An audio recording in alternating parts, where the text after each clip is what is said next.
Kapamilya King, lilipat na nga ba sa TV5? Malaking network move, umani ng espekulasyon. Mainit ngayon sa showbiz circle ang balibalitang posibleng paglipat ng isang kilalang Kapamilya King sa TV5.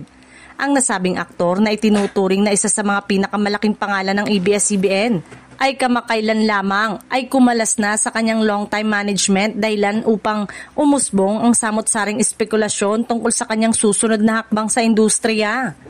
Matapos ang maraming taon ng tagumpay na proyekto sa Kapamilya Network, mula sa blockbuster movies, high-rating teleseryes hanggang sa pagiging endorser ng malalaking brand, tila dumating na raw ang panahon ng pagbabago para sa aktor.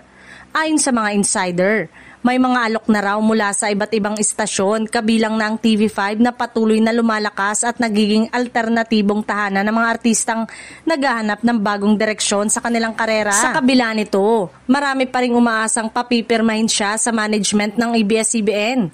Kilala ang aktor sa kanyang professionalism, husay sa pag-arte at matinding loyalty sa Kapamilya Network. Kaya naman tiyak na kahit pumirma ng ibang management ay mananatili pa rin siya sa Kapamilya.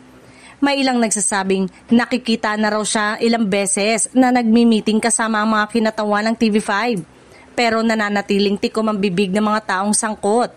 Ang iba naman ay nagsasabing bahagi lamang ito ng normal na proseso ng pagre-renegotiate ng kontrata at maaaring mas paborable lamang ang bagong alok ng ABS-CBN kung sakaling magpatuloy ang kanilang partnership.